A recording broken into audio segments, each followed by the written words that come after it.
Jada Pickett. Madame Will Smith était de parents divorcés. Il fait très beau aujourd'hui.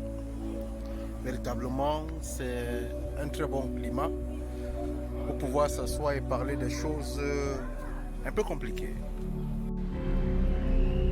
Michel et Sylvie sont heureux en ménage. Ils souhaitent investir dans un bien commun. Mais Michel ne connaît pas Oureka. Alors il se rend sur un forum internet au hasard et c'est le drame. Sur le forum, on m'a conseillé de commencer par divorcer. Alors je l'ai fait. Et ma femme l'a mal pris. Elle m'a quitté. Ah non, c'est le caca. Pourquoi il n'est pas bien, ou sinon il n'est pas avantageux pour un garçon qui veut s'engager dans la relance économique, sociale, la relance éducative de pouvoir se marier avec une fille venue des parents divorcés. Pour vous, c'est quoi le mariage? Pasteur, expliquez-nous le mot mariage. Le mariage là, c'est l'acte entre l'homme et la femme basé sur l'amour et scellé par les rapports sexuels. Donc il faut d'abord le mariage avant la célébration. Dans le mariage, il y a un autre côté qu'on appelle l'acte de mariage. L'acte de mariage, c'est quoi? C'est un contrat pour la protection des biens. La protection des biens du couple. Pourquoi il n'est pas bien d'épouser des filles dont les parents sont divorcés?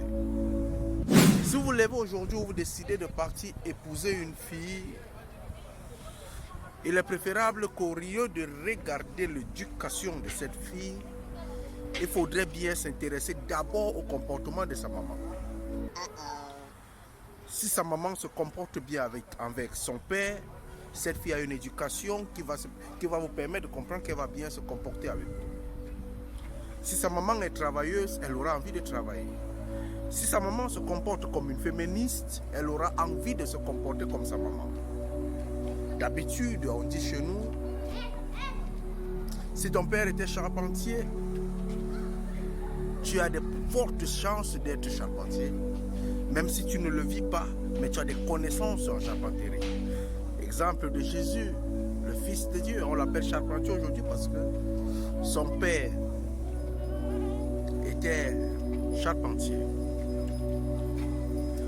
Pourquoi ne pas épouser des filles dont les parents sont divorcés? Imaginez des familles. Le père, la mère se sont mis ensemble. Ils ont fait une fille. À un certain temps, ils ont commencé à lutter pour les biens. Parce que la plupart des temps, bien qu'on dise que je vais aller divorcer pour l'infidélité de mon mari, je vais aller divorcer pour l'infidélité de ma femme, le divorce pour les pourcentages les plus élevés, peut-être à 80%, c'est pour les biens. Les femmes le disent même souvent d'habitude, je veux me marier parce que je veux ma sécurité. Quelle est la sécurité? C'est la sécurité économique. En dehors de ça, si ce n'est que le plaisir, le bien-être, se sentir protégé à côté d'un homme, on l'a déjà eu lorsqu'on a eu le rapport sexuel, c'est ça l'amour. Si donc une fille, à côté de ses parents, à côté de sa mère, elle voit sa maman, qui peut se passer d'un homme, elle apprend qu'un homme, on peut se passer d'un homme, elle va ressembler à sa mère. Étant dans le couple tout le temps qu'elle sera avec toi, elle a déjà 50% de chance dans sa tête de vouloir ressembler à sa mère. Donc si tu lui fais un kick, elle va dire, monsieur, il n'y a pas de soumission ici. Tu ne veux pas rester avec moi en divorce. Tu ne veux pas, on divorce. Cette fille a déjà une culture divorce. Elle connaît du début jusqu'à la fin que rester dans le mariage sous l'autorité d'un homme n'est pas une bonne chose. On peut être libre. C'est des filles qu'on appelle des filles libres. Elle a travaillé pour la liberté. Sa mère l'a éduquée à ça. Il y a un deuxième côté. Lorsque sa mère divorce avec son père, lorsqu'il y a divorce, si la fille vit avec la maman, ce qui la plupart des temps se passe lorsqu'elle a encore moins de 15 ans, suivant les juridictions africaines, sa maman va lui montrer d'autres papas. Parce que la maman, parfois elle divorce, elle est encore jeune. Le corps bouillonne encore.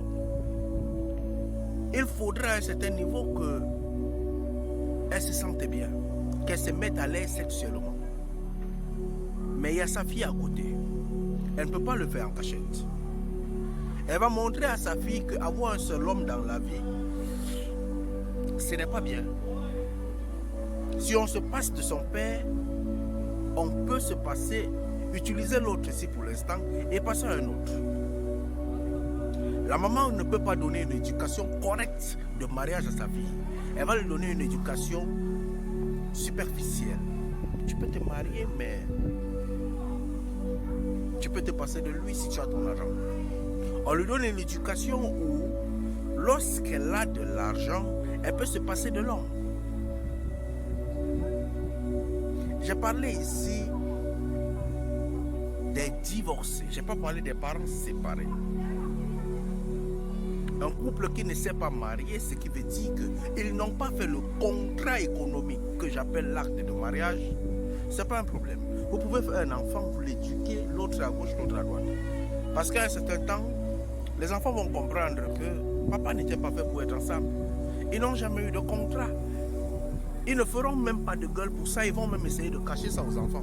Mais s'il y a les biens qui entrent à l'intérieur, s'il y a l'argent qui entre à l'intérieur, s'il y a l'économie qui entre à l'intérieur, tous les enfants de la maison sauront que ça ne va pas entre papa et maman. Parce que quoi? Il faut le partage des biens. Imaginez donc, vous avez en face de vous, vous êtes dans votre plan de relance, vous voudrez vous remettre en vie et vous tombez sur une telle fille qui a 50%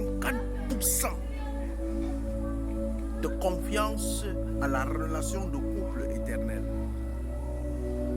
Qu'est-ce qu'elle va vous produire? Madame Will Smith, elle était adultérée, beaucoup d'adultères. Elle a changé de mari avant de tomber sur Smith. Elle a éduqué ses enfants qu'ils peuvent être libres, se passer de leur père. C'est des éducations de personnes divorcées. À méditer.